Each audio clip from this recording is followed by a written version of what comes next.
In this video, let's talk about the power of letting go.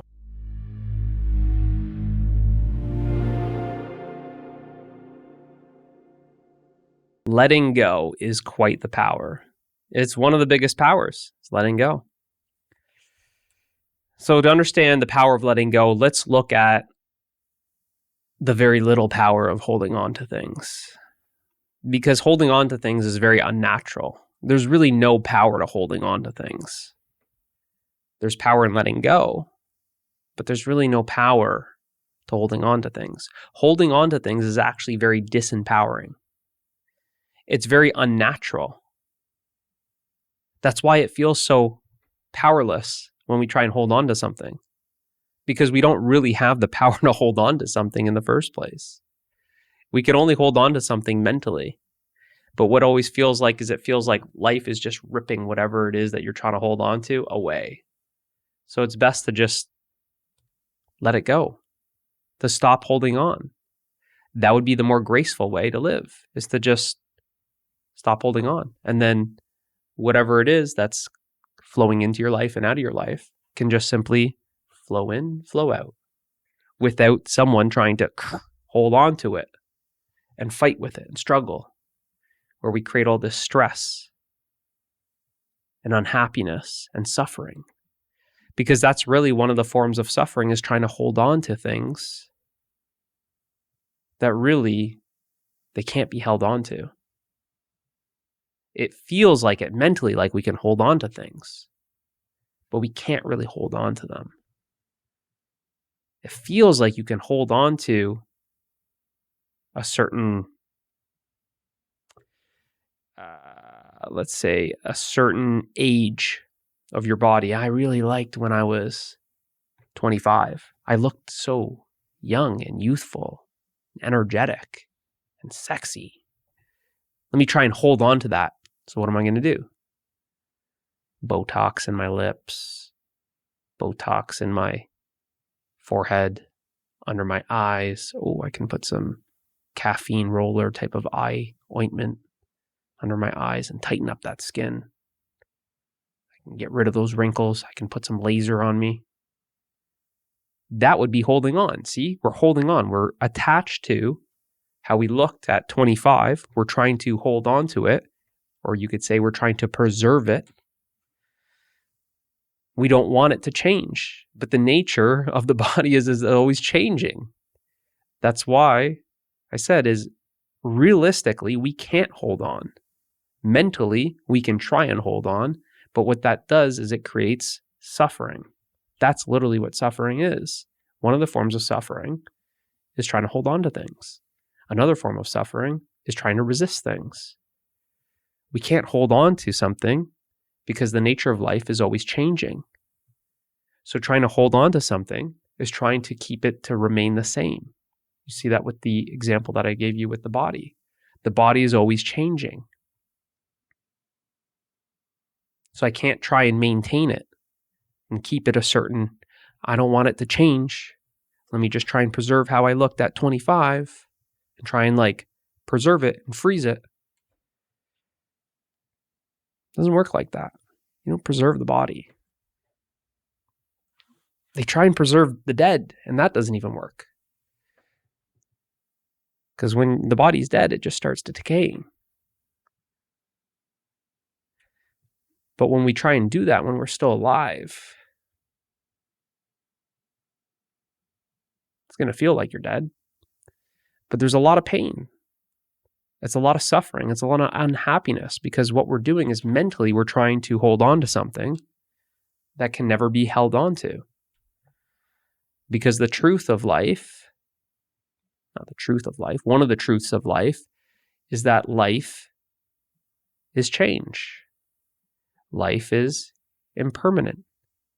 What we're saying when we want to hold on to something is we want to make it permanent.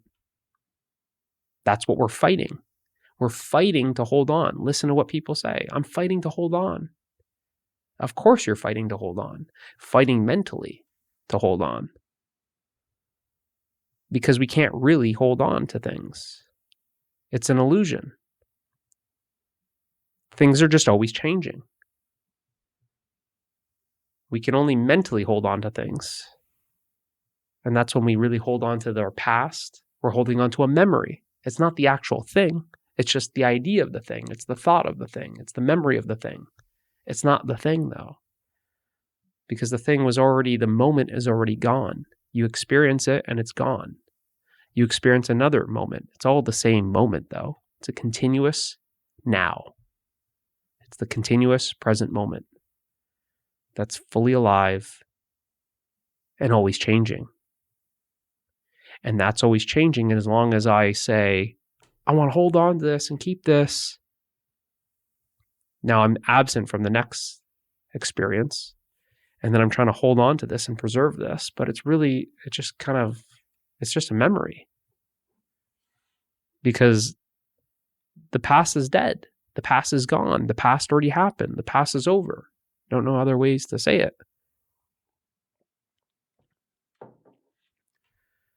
So what's the point of trying to hold on to it? Because what I'm actually holding on to is pain, suffering, unhappiness. So then when we use that same word, I'm fighting to hold on to unhappiness. That sounds crazy. But once you start seeing clearly that that's actually what you're doing, that's what, I'll make it about me. That's what I'm doing when I'm holding on to something that's constantly changing. And I'm holding on to things. Then I'm just holding on. I want everything to remain the same. That's my idea. That's what I'm mentally thinking. I want everything to be the same as last time. I want to have the same birthday party that I had last year. I want the family dinner that we did last week to be the same as this week's. See, it's a holding on to a memory. And what we do is we try and recreate it. And by trying to recreate the same memory, what we're really saying, if we are honest, is we want the same thing. We want to create the same experience. We want to have it again. We want to hold on to that experience. We want to hold on to that memory. And that's the recipe for unhappiness, because you'll never be able to recreate that experience that you had last week for a family dinner. You can have a new family dinner, and it is what it is. But as long as you're comparing it to last week's family dinner, you're going to be unhappy because you're trying to compare something that's one of a kind to something else that's one of a kind. Have you ever tried comparing something that's one of a kind to something else that's one of a kind? The answer's in the name. It's one of a kind. One of a kind cannot be compared.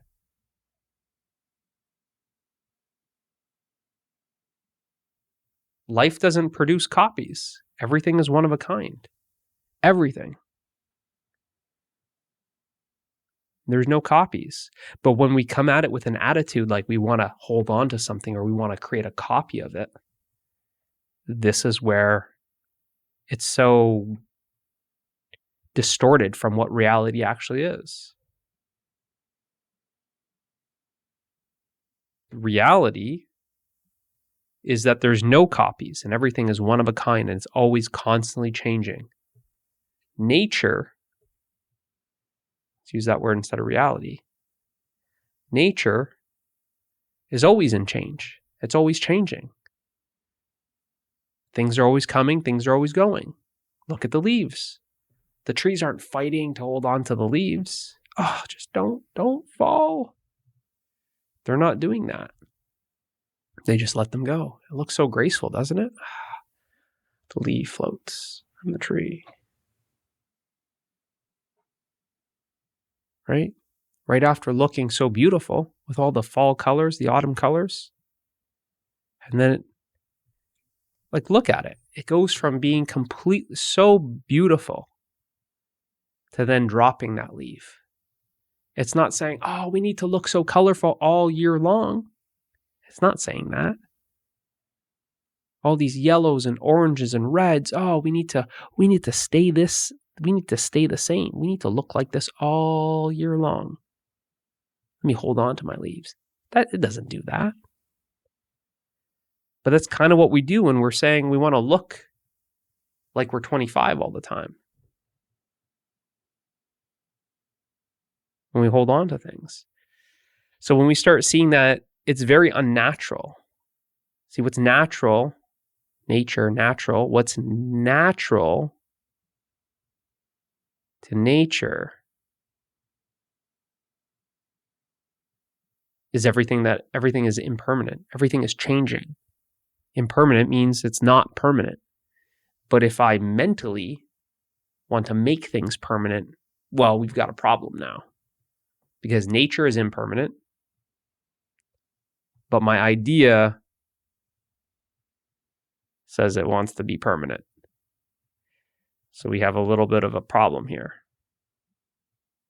And how is that problem experienced? It's experienced as unhappiness because I'm trying to make something permanent that can never be permanent. That's why I said it's a truth about life, is that life is impermanent. Things are always coming and going.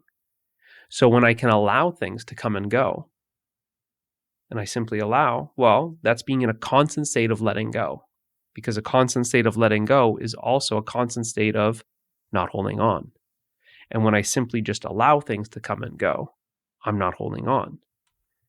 But it takes a little bit of practice to get to that point because you would be in a constant state of letting go.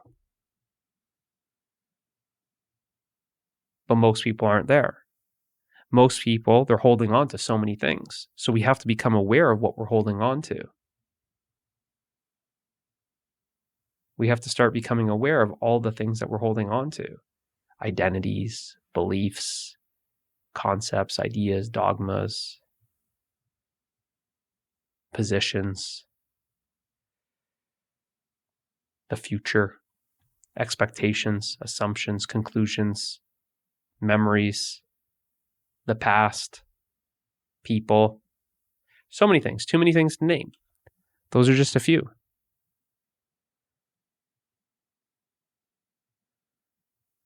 But what if we let go of all that? Why can't we let go of that? And letting go, like I said, is a non-doing. You don't do anything to let go. The only doing is simply to stop holding on. So why do we insist on holding on to that? Especially when we use the word, why are we fighting to hold on? We fight to hold on, and at the same time, we're afraid to let go. This doesn't sound like a peaceful way to live. It doesn't sound like a graceful way to live. I'm fighting to hold on. And I'm afraid to let go. That doesn't sound peaceful at all. That sounds very stressful. It sounds like I'd be in a lot of conflict. Because I'm holding on to something for dear life. And at the same time, I can't take a break. I can't let go of this thing. I'm so afraid of letting go. So when we see that actually holding on is unnatural. Holding on doesn't happen in nature. Holding on doesn't happen in life. Try to make something permanent. Life is impermanent. How can we make things permanent that's by its very nature is impermanent? Once we see that every experience that you've experienced has come and go. It's come and it's gone. Relationships come and go. People in your life come and go. Businesses come and go. Success come and go. Failure come and go. Feelings come and go. Labels come and go. Different identities, different roles come and go. Everything's coming and going. Why do we insist on trying to hold on to something? Why do we insist on trying to make it permanent? Why do we insist on trying to block that flow? If I block that flow, I'm going to feel stuck. I'm no longer flowing with life. I'm blocking the flow by trying to hold on to something. I'm resisting reality. I'm rejecting reality. Reality is that there's this constant flow. When I say I don't want that flow, I don't like that change, then I'm rejecting that. And if I'm rejecting reality, where am I living? What am I in? If I'm not in reality, if I'm saying I don't want reality, what do I want then? If I don't want reality, what do I want? What's the opposite? If I don't want what's real, what I'm saying is I want what's unreal. I don't want reality. I want illusion. When I want what's unreal, when I want illusion, the outcome is suffering. The outcome is unhappiness. That's the only possibility. So it's seeing that the very nature of life is change, that life is impermanent. And when I see it, when I become aware of that, then I can start seeing that how, let's use the word silly it is to try and hold on to things, because it's beyond silly. That was a nice way of saying it. It's painful to hold on to things. Let's put it that way. It's painful to hold on to things because what I'm holding on to is actually my own suffering. What I'm holding on to is my own unhappiness. So when I stop holding on to that suffering, when I stop holding on to that unhappiness, what do I find myself? I find myself happy. Because happiness is really the end of suffering. But we have to see that what we're holding on to is the suffering. It is the unhappiness, because it's in direct conflict with reality. It's not real to try and hold on to things. It might feel real mentally, but that would be the illusion. So once we can see this, then we can start practicing letting go. We can stop holding on, which would then be letting go. And that's where the power comes. Because once we stop holding on, then we feel lighter, less stress, effortless, peaceful, happy. We start to feel those. That's a power, isn't it? To be able to feel happy. The power to experience peace. The power to be stress-free. Of course it's a power. That's the power of letting go.